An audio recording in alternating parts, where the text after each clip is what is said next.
what is an angle? Okay, I'm sorry. We did get off on that. But an angle is a topic that you choose to attack your opponent with that will snatch any type of credibility from them, or that makes their image so disgraceful that no one wants to hear what they have to say, or you look at them in a total as the worst type of human being. You know what I mean? Like as the lowest of the lowest in earth. It's just an approach you take to them, and you'll bring out that topic. And once you bring out that topic, you're using it against them basically to discredit them or mess up their image. Yo, man, do me a favor, right?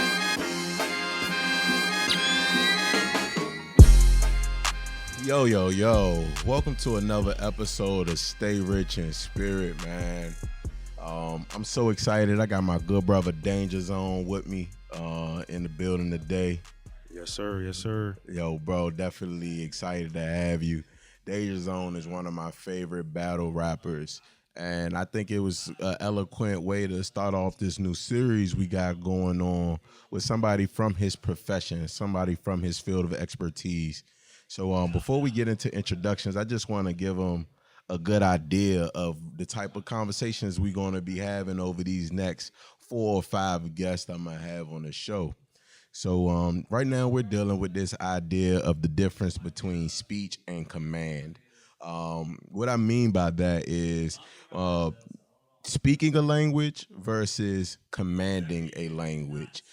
We communicate and we convey messages using language. That is a part of being a human. That's a part of humanizing.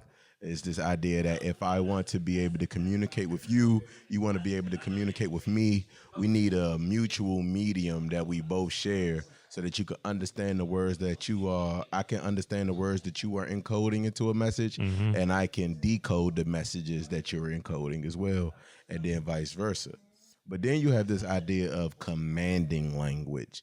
What I mean by commanding language, I mean people who are using language or using whatever language they speak, whether it be English, Spanish, French, Pig Latin, it doesn't matter.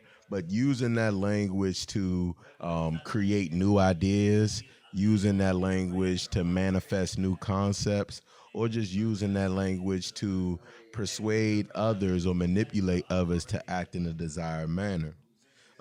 The reason why I wanted to kick this off with you is because I've been following battle rap for a long time, like a really long time.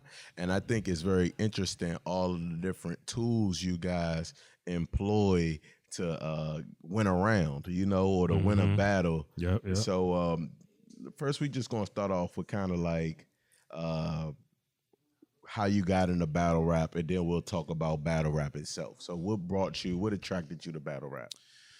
Man, I was, first and foremost, you know what I'm saying, I was a fan of hip-hop early on. My pops exposed it to me. But it wasn't until I saw 2 people battling that made me love hip-hop even more, because it's direct competition with one another on, I feel like I'm the best rapper, you feel like you're a better rapper, and we're going to compete head up, like, you know what I'm saying, on a stage.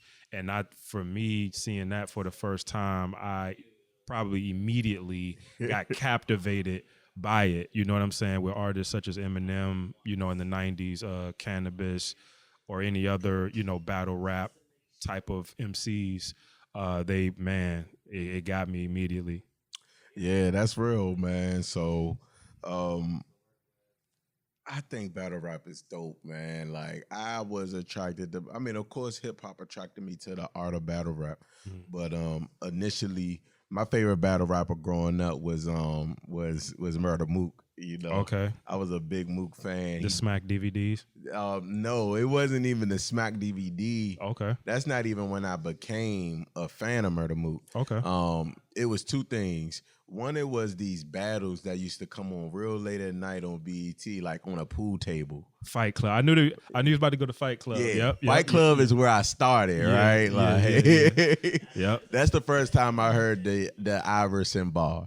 Okay. where he like I'm gonna have you in the on the IV in the ER, Yeah, son, type vibes, yeah. right? yeah, yeah. And then I don't know if you remember this, right? Mm-hmm. But they had this big battle rap competition where the winner was supposed to win $100,000, Uh-huh. and they had like Ness in Yep, there, I know exactly what you're Mook talking in about. there, Mm-hmm. and Mook had this line where he said, uh,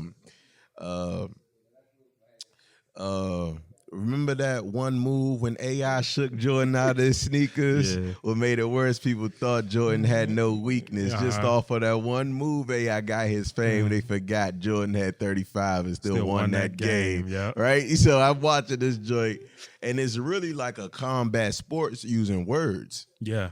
You know, like Mm-hmm. so you said you got into it just as an off branch of hip hop. Did Smack DVDs really like? Oh, for sure. The 90s was just the beginning, when I was listening to those artists. But as we moved into the early 2000s and I started seeing things like Smack DVD, I remember when somebody first put me on to Murder Mook when he did his J Mills battle. That was the first Murder Mook battle I ever saw. Oh yeah. And I started seeing the Smack DVDs, and they had other DVDs. They had other battles too, Raw for the Streets with Reed Dollars. A lot of those other guys that come from that era, like E. Ness. So yeah, when I started seeing that, and even the Cassidy, when Cassidy versus Freeway battle, when those things came into play, that definitely that brought a whole new energy out of me, because when I first started watching battle raps, it was more freestyle oriented. Yeah. But then as we go into the Smack DVDs and things, that's the written era. So now you come to the battle with writtens. You know what I'm saying? And that changed the dynamic for me, because I'm like, oh, so now when you preparing at home and you come battle, that means every bar is going to be, you know what I'm saying? If you're trying to rap off the top, sometimes you might fall, it's a little shaky. It's shaky. Yeah. But if you can prepare written material before you show up, oh, it's lit for you. It's lit for you. And so it's yeah, no excuses. That brought a whole different energy to the game, man. And I love the written era for sure. Smack DVDs, Grind Time Fight Club, like you said, all of that, bro. It was crazy. Word. And then to see it just keep evolving, I think a big pivotal turning point in battle rap was Webster Hall, Oh man, I was physically in attendance at the first Summer Madness. For real? I was. Who was on the first Summer Madness card? First Summer Madness, you had Charlie Clips versus A Verb. You had Tech Nine versus Midwest Miles. You had DNA versus X Factor. And I'm doing this all off memory, y'all. This how you know I love battle rap. This is 2011, by the way. The main event was Hitman Holla versus Hollow the Dawn. You had Sue Surf versus K Shine. You know what I'm saying? Was that the same card? So that was the card before You Gonna Get This Work. Yeah, that was Summer Madness 2. Loaded Lux, where You Gonna Get This Work? Yeah. That was Summer Madness 2. And that's the one I felt like changed that the changed the whole, trajectory you of had Summer Madness 2 changed the trajectory. I was actually there too. I was at that one as well. Diddy was in attendance. Diddy, Busta Rhymes. Yeah, yep. So that was a star-studded. That was from Summer Madness 1 to Summer Madness 2. That's how you upgrade from one year to the next. Crazy. Yeah, nah. That was real. For sure. And then you go into this new streaming caffeine era, which is different, Yeah. I attended a battle streamed on caffeine last night. Okay. That you were headlining, Yeah. We were here in Maryland. We in the DMV. We had an event up at Martini's. Shout out OSBL, Our Society Battle League.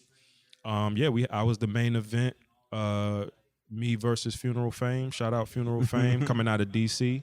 You know what I'm saying? We here. But yeah, we had a dope event that was streaming live with Caffeine. Caffeine definitely brought some more business to the game, some more from a financial aspect. But yeah, man, COVID really is probably what helped catapult a lot of that stuff too, because a lot of people had to stay indoors or not have crowds. So battle rap was affected a little bit, but we were able to adjust with small rooms and not having audiences, but it was still streaming on Caffeine, so people can still enjoy from home and watch the events. Is there any difference, like, as a competitor from, like, face to face battles with a crowd, face to face battles with a big crowd, a small crowd, or nobody in the room, like what was the case during COVID?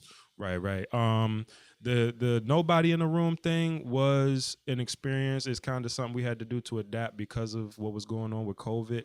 But if we keeping it, with the essence with this battle rap thing, you gotta have people in the room, or you gotta have some type of audience there, because crowd reaction is extremely important. Having a crowd is important because it can actually add to a battle. You know what I'm saying? To have that reaction. So, question, right? So we're talking about commanding a language and Mm-hmm. using language to kind of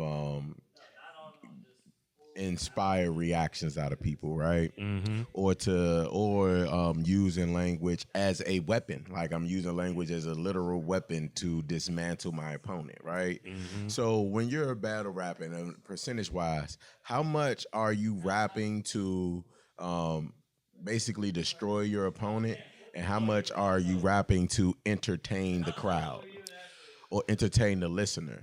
Right, right. So as a battler, and you're And just a quick thing, because we're gonna also transition between like your mindset as far as how much do you think about entertaining a room physically in the moment, and the watch back, the playback, like So go ahead. Yeah, so when you're preparing for a battle, man, and this comes with experience, trial and error. You think about all the things. You think about how you want to attack your opponent. You think about how you want to entertain the people. You're trying to be the most complete battle rapper that you can be, which entails not only being lyrically sound, having crazy bars. You want to have stage presence. You know what I mean? You want to have certain attributes of an entertainer so that people aren't bored. You got to be able to move around, command a room. You just got to have all these tools. Vocal projection is important. A lot of things that come from public speaking in general.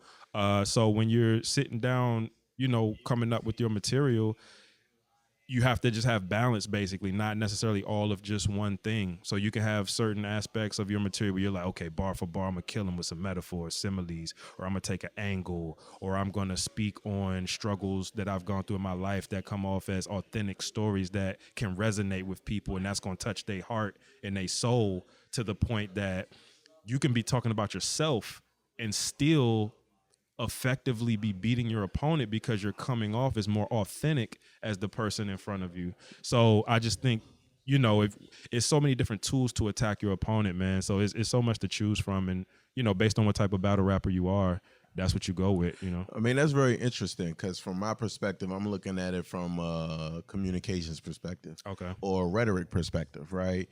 We talking about language a lot right now, and I feel like when we start talking about language as a command, we step away from just blanket communications and we walk into that rhetoric space. Mm-hmm. And you'll have a person like Aristotle talk about the means of persuasion. So you have logos, pathos, ethos, logos being using a logical argument to persuade someone to believe or buy into whatever you're trying to give them as a speaker. Yeah. And then you have the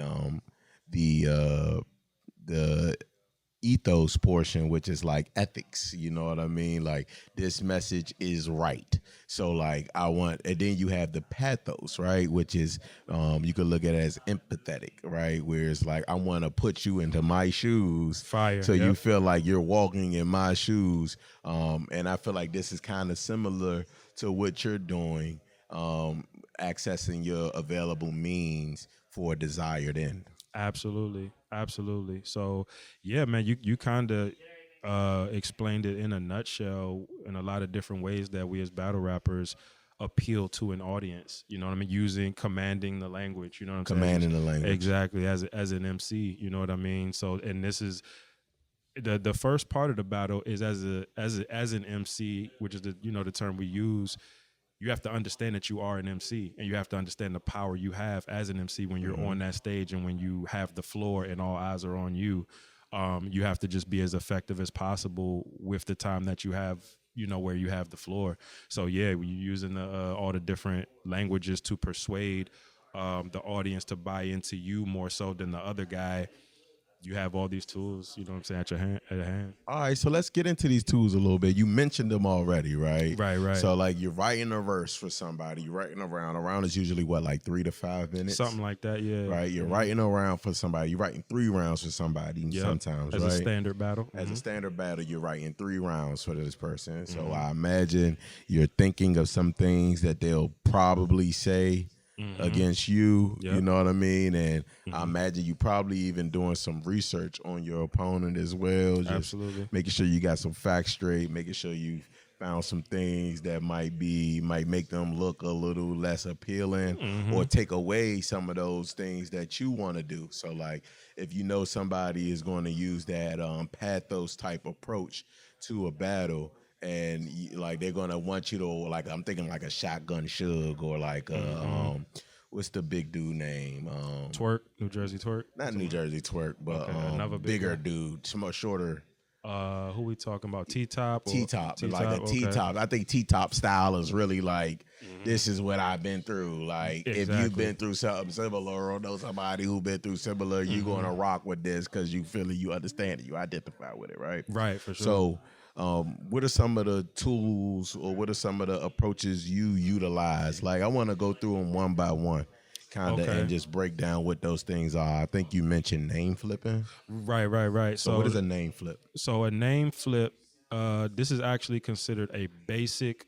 This is a basic attack in a battle. A name flip is where you basically take the name of your opponent and you use their name against them in clever and witty ways, which can be considered double entendres or things like that. Like how this.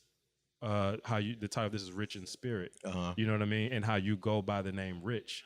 It's actually a play on rich when you say rich, because that Rich in Spirit is actually a saying anyway. Yeah. So you would take that same type of concept with an opponent. And, you know, my last opponent name was Funeral Fame, for example. There were many ways that I was able to flip Funeral Fame. Can you share? some Yeah, of I the can name give a flips you couple. I did? can give a couple examples. In the opener of my round, I said something to the effect of, I said, "Respect my legend. You in the face of a pioneer. Yeah, before a crucifix came, danger was the savior. Before there was a crew or a Goonie group you could claim." And then I went on along the same rhyme scheme, and I said, "You're nobody until somebody kills you. Oh, you're looking for that funeral fame." You see what I'm saying? So, Yeah. and that's just was the opener to my round to kind of set the tone of what my round. I'm about to go crazy on you. That was cute.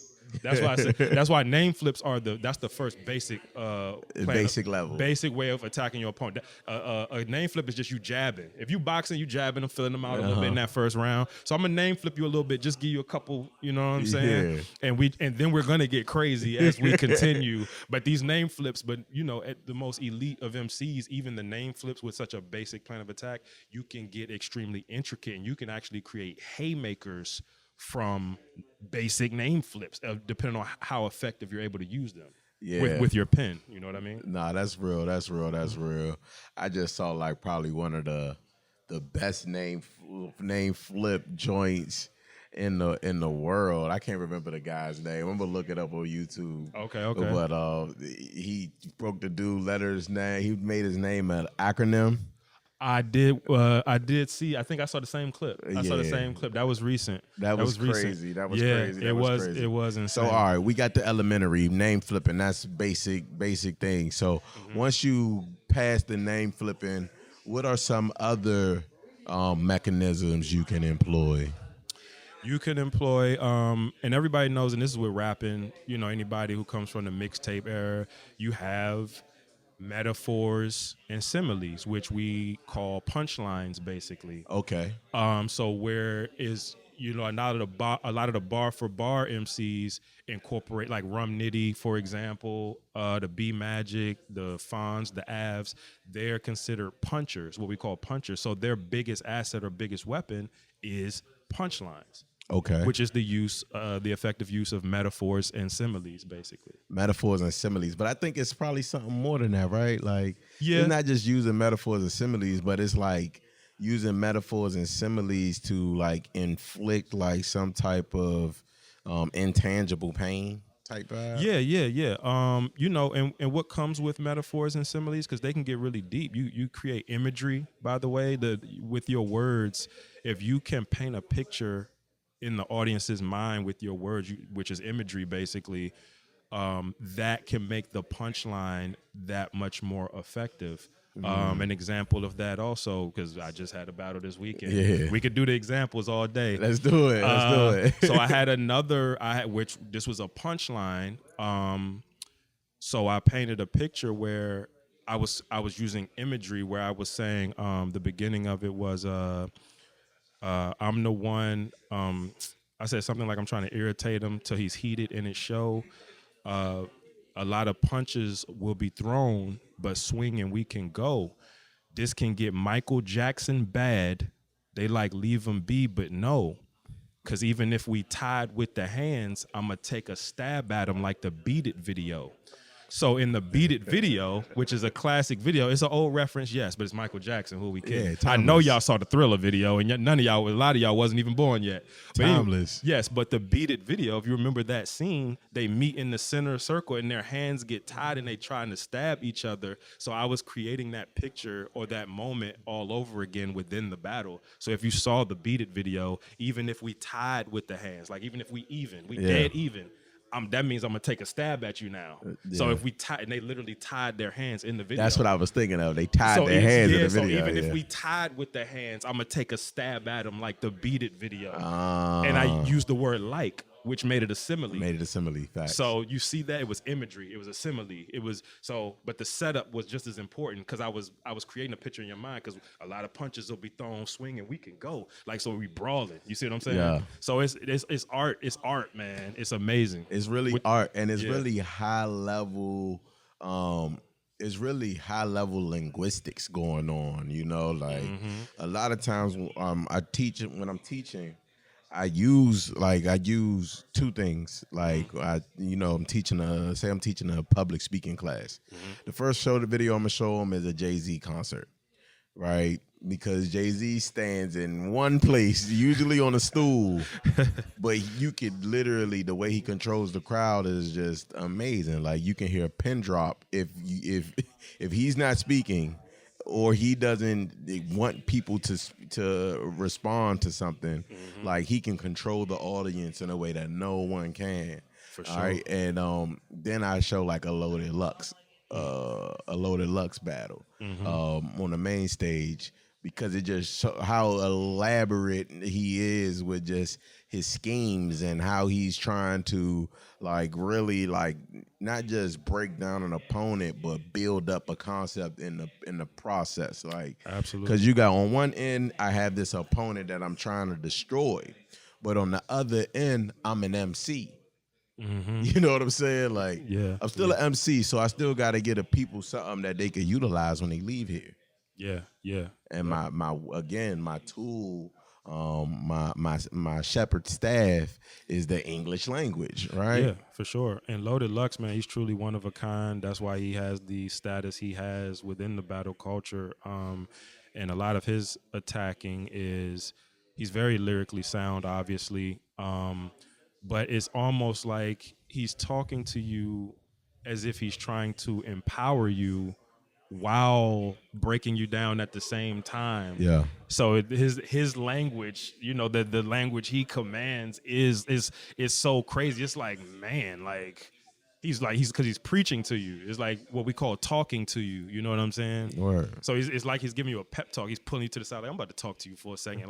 Like you my son. You know what I'm saying? Like I think humans become better after they battle Loaded Lux. Yeah, for sure. For sure. Absolutely. Ask Calico.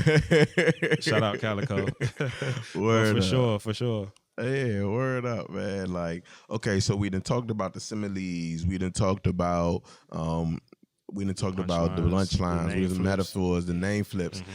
Can we get a little bit more into this idea of angles? Angles, man. In battle rap. This is one of the most powerful things in battle rap because a good angle, a good, well put together angle can straight up demolish your opponent, and that's beyond any punchline you could say. That's Yeah. why I'm actually glad we're going in the order that we're going in, because I feel like each thing is stronger than the last. Okay, so you're saying that on the basic level we have The name flips. and Yep. then we have punchlines, metaphors, similes, and Yep. then we have angles. Yes, we have angles, Okay. and a good effective angle ain't a punchline in the world that's gonna save you. You can get a little crowd reaction with your punchline. It's cool, but Yeah. if somebody's saying something powerful to you from an angle, it ain't no punchline for that. It's like it's over, bro. They don't even want to hear what you got to say. If I've seen people would take an angle on someone, and we could use examples.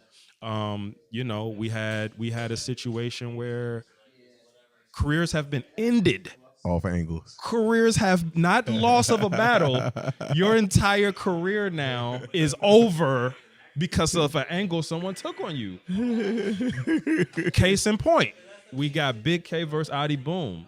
A battle on Rare Breed Entertainment. Shout out RBE as well. ARP, man. It came out, Adi You got Boom. some classics on there, don't you? RBE for sure. Is that where you battled Ladazé? That's not that one. Shout out Cartel too, by the way. Cartel for sure. But Okay. RBE, I do have a few shows on RBE though. But that battle, Big K versus Adi Boom, paperwork, man. Somebody gave Big K some paperwork. Big K brought the paperwork, and he exposed his angle was that Adi Boom is talking tough in battles. He's street. He's this and that. You snitched on your Code D. You snitched on your Code D to get lesser time. Because he just came off a bid. He did like 5 years or so. His Code D apparently got 17 years. Oh, wow. And another dude got like 12 at least. He got out like in 5. And the paperwork basically was to expose Adi Boom for snitching. And from that point, Adi Boom couldn't even show his face in the culture after that. Yeah, because the culture is dismissive of that. Absolutely. So No pedophiles, no snitches. These are things that is a zero tolerance. So in a lot of ways, the battle rap community, as far as a call from a cultural standpoint, stands on a lot of the same principles as you would say, like a street person living a street life would. Absolutely. So when you get caught doing things like that, you done out here. You basically lose all of that credibility. All credibility gone. It's like walk in my shoes, but why would I want to walk in the shoes of somebody who does this? All from an angle. You see how powerful an angle is? You don't even got to worry about losing the battle, and that's where it stops. See, if somebody punchlines you to death, okay, I can lose my battle. Okay. Somebody takes an angle, my life is over. I got to find something else to do. I have to cancel my social media. I can't even be on social media anymore without people commenting, oh, you snitch, oh, you this, or you that. It's crazy. So I still want the people to get an accurate idea of what is an angle. Okay, I'm sorry, we did get off on that. But an angle is a topic that you choose to attack your opponent with that will snatch any type of credibility from them, or that makes their image so disgraceful that no one wants to hear what they have to say, or you look at them in as the worst type of human being.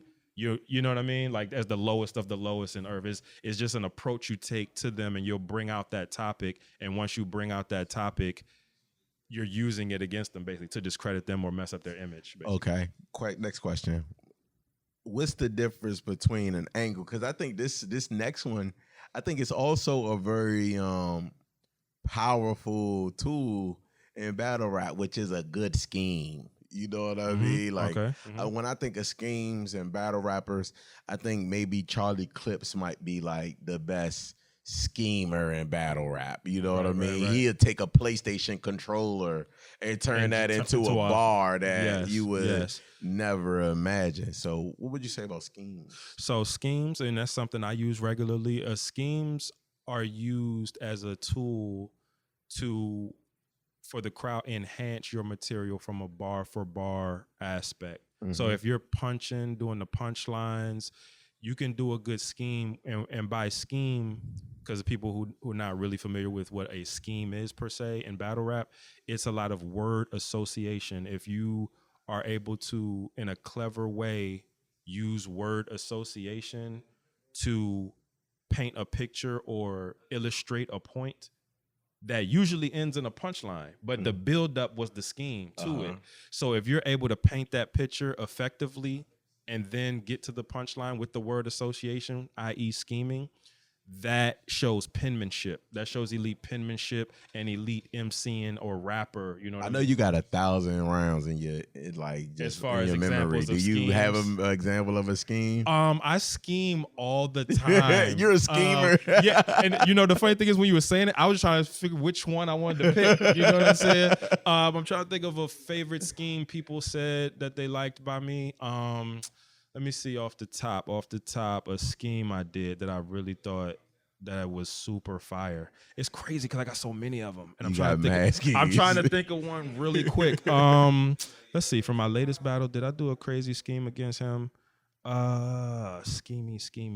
Oh my God, bro. Nah, side note. You had said something yesterday like The Killmonger. what was that Killmonger bar you said yesterday? So yeah, I had a bar. It was making a killing, bumping bodies like Killmonger. Making a killing, bumping bodies like Killmonger. That was crazy. So the whole rhyme scheme was a little crazy. Because it was like, you know, because when you make a killing, that's speaking of you making money, you know what I'm saying? So it's like I make a killing bumping bodies like Killmonger, and I actually physically bumped his body to once again illustrate while I'm giving words. I'm giving you something to visually see while I'm doing it.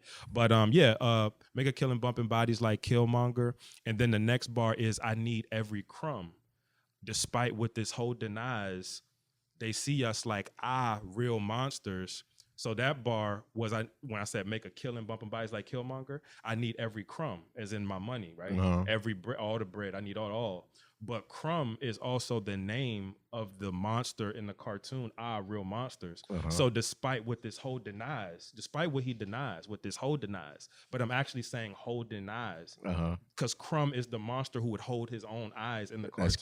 That's crazy. Real monsters. And it was like, which is why I feel kinda you had no business getting on stage with Mr. Carter like Lil Mama. Yeah.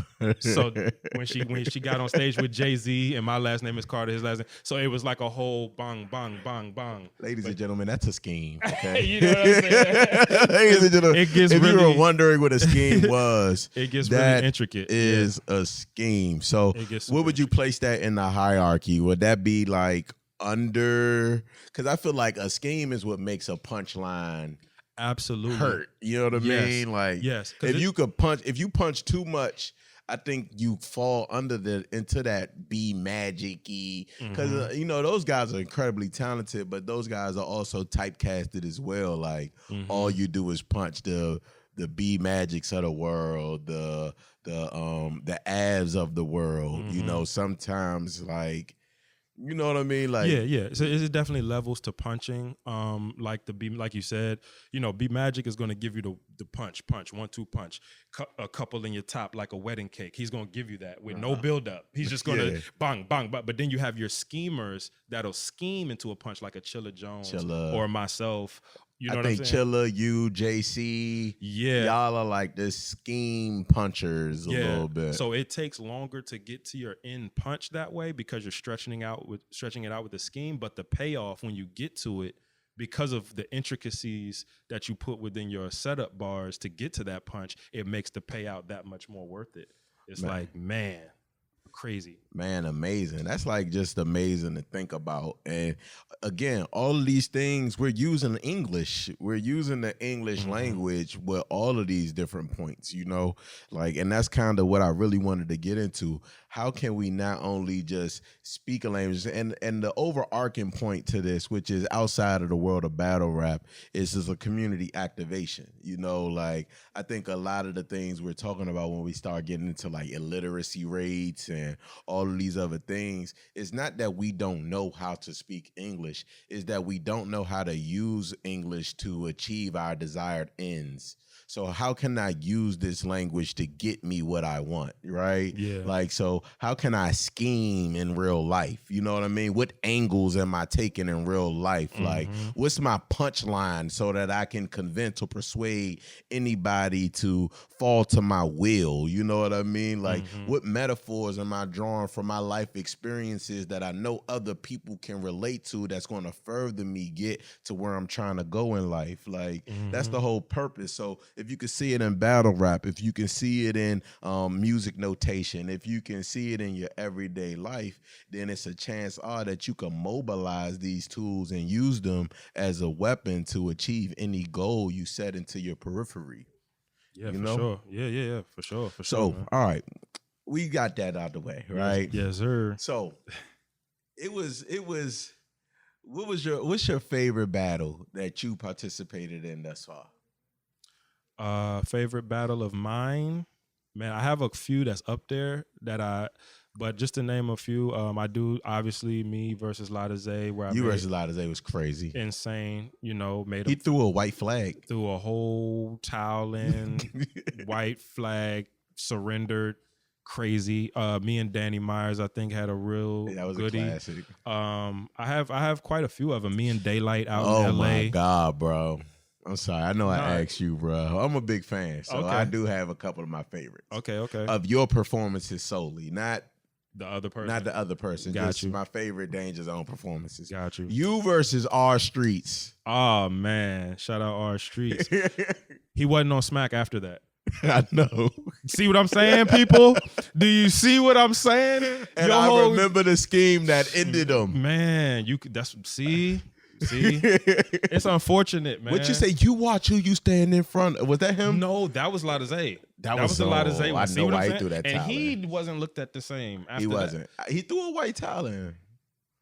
All respect to you, Ladaze.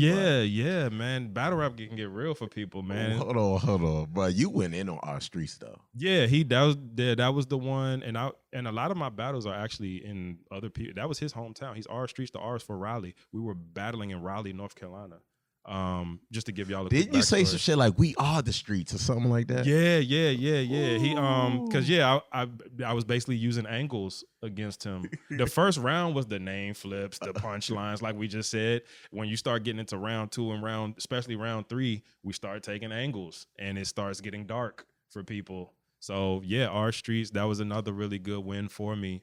Shout out to R Streets, but yeah, they didn't call him back. He didn't make another URL appearance after that. Hey man, it's dangerous. Yeah, it gets sick. It gets sick out here, man. We command language, man. Y'all better learn how to command some type of language or something while you on that stage, man. Because if you can't, good night. With that being said, man, everybody tuning in right now, we incredibly grateful to have you visit and patronize the Stay Rich in Spirit podcast.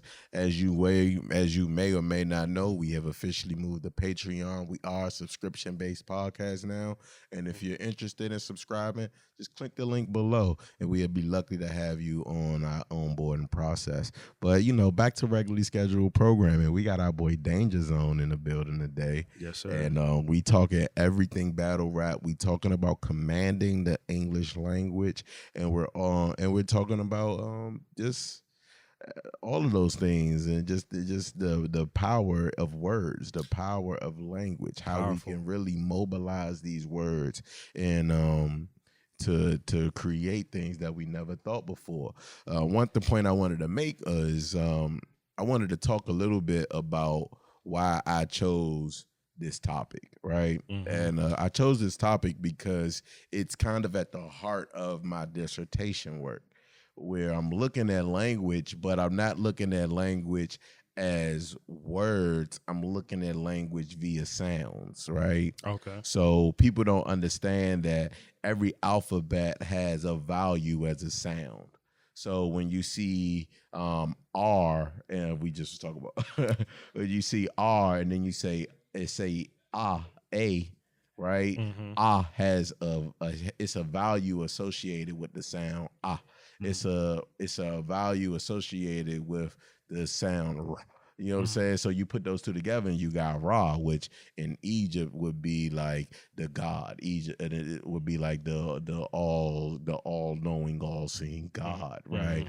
Or a similar word would be Ka, with the letter K, right? Which is also KMT is how you say Egypt in Africology, or that's how Africans would call Egypt, Kemet, right? Like all of these words, all of these sounds have a value associated with them. So the beautiful thing about hip hop is that it's a rhyming sport. You know what I mean? Yeah, So for sure. you're rhyming sounds, right? Like you're conjuring up word association with sounds. And what we often find out is like, wow, if you add the same sound to a word, it becomes it means something similar in respect to what you added. So if I add ing to any word, it becomes like something that you're doing in the process. You know, you have become and then you have becoming, right? You have sound and then you have sounding. Any word or if you have a word that you add re to the beginning of, right? Like boot, then you have reboot. You know what I'm saying? Right. Yeah. Furbish and refurbish, right? Like it means to do something again. Like so thinking about language on its own most elementary terms, how much do you break down a word when you're coming up with a bar or a fire line or a punchline or something? Are you really thinking about like the syllables in a word and all these types of things? I was just that's the space you were putting me in as you were explaining it. Multi-syllable rhyming. So yes, the syllables syllables are important depending on what type of rapper you are. Me myself, I am what we call a rapper's rapper.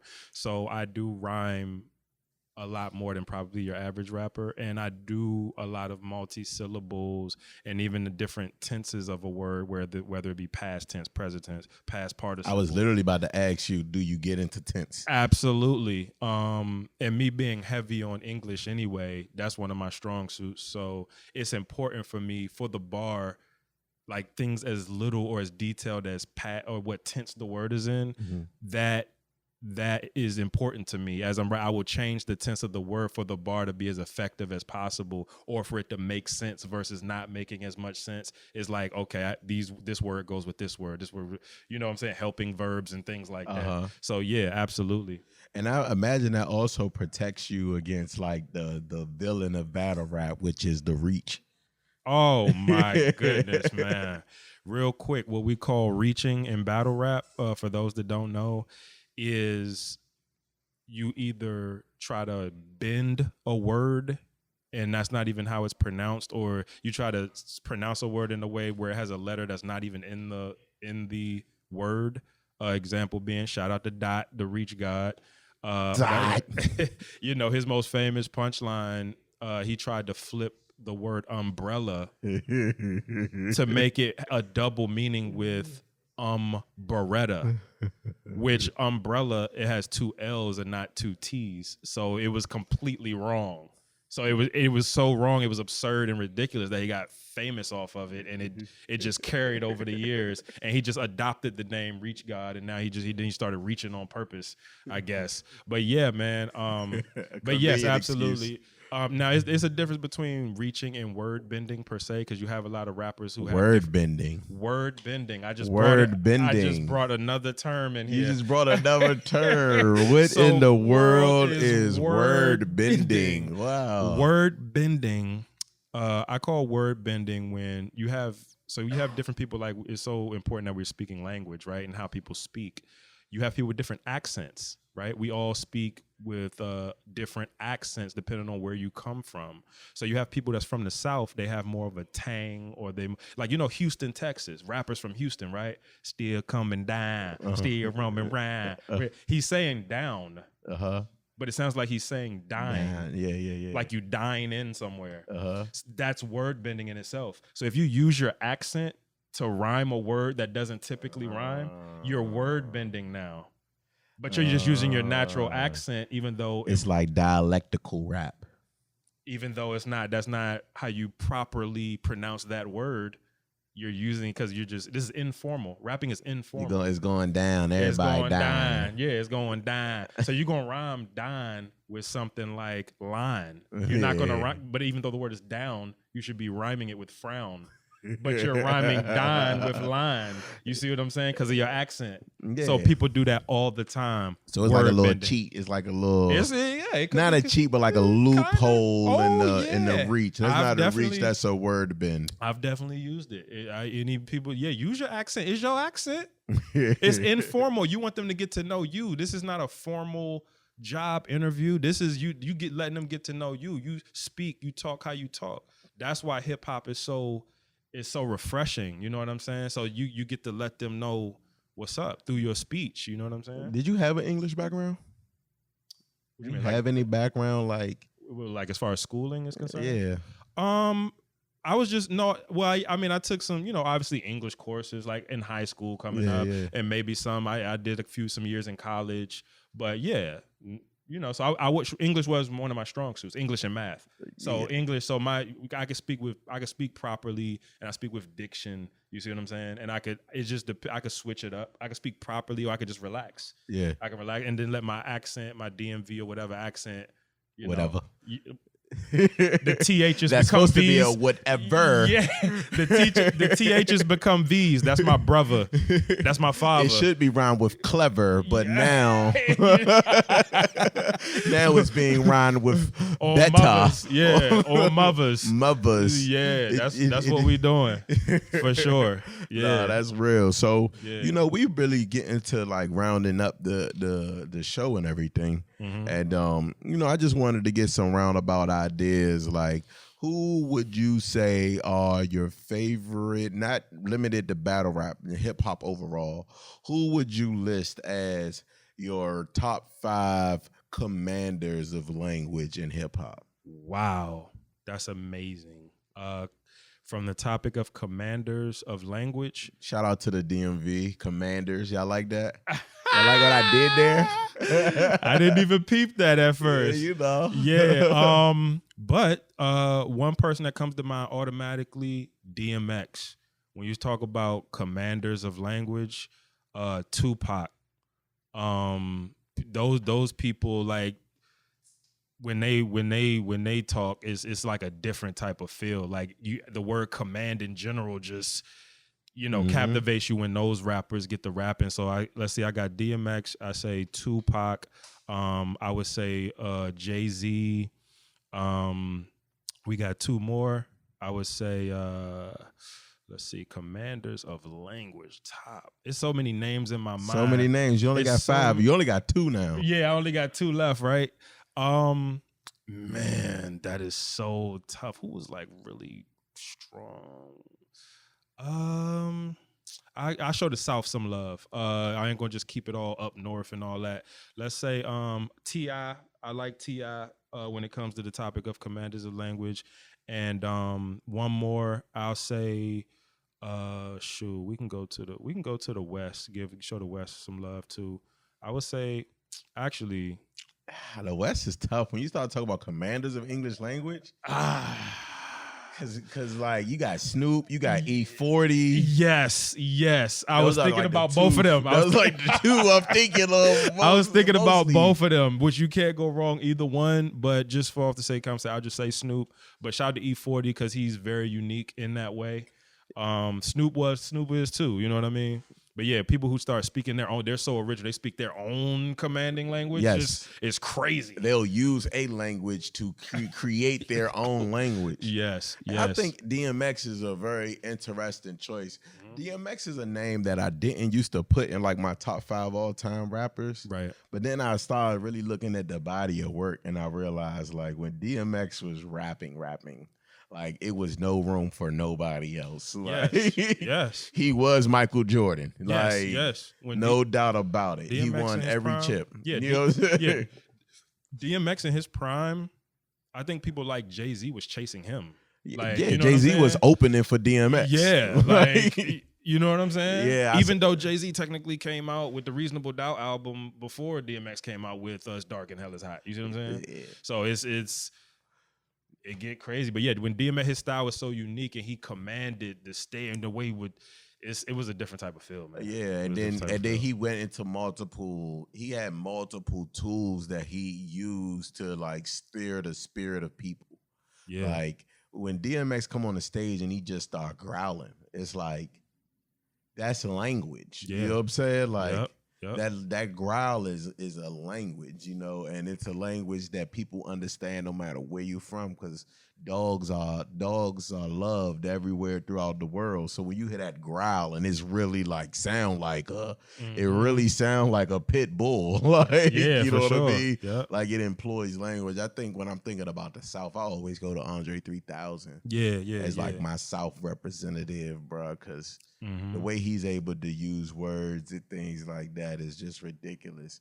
I'm not gonna go Jay-Z. Instead, I'm gonna go Jay Electronica and Nas. Fire. Like I think that they are just the way that the things that they are able to do with language is just ridiculous, bro. I listen to Nas's Queens Get the Money all the time because I think it's probably the best diss record like in our era, for real. Okay. Because nobody knows it's a diss. You know what I'm saying? Like you Those are really the best gotta ones, do the yeah. mathematics. Like you know what I'm saying? 27 monkey. Like you know that's 50 porch monkey. Like he dissing. You know what I'm saying? Dissing 50, but like you don't really. You gotta add some words. You gotta add some numbers up, and then like figure out like what are you talking about? Yeah, type for sure. vibes. West Coast. I'm gonna go E40 over Snoop, like, because E40's entire discography is literally a remix of the English language. Yeah. And shout out to the Bay and the whole hyphy movement and all that. That was just a whole unique situation. Yeah, 1000%, man. But nah, bro, like I really enjoyed this conversation, just having you on the show, breaking down these different concepts. For those of you who've never really been exposed to battle rap and the battle rap culture, I definitely think exploring a couple of Danja Zone battles would be a good way to be introduced to the art form in its purest form and purest fashion, you know? For sure. It's so many people who have added on to the legacy of your sport, you know? And I think that you are among those people.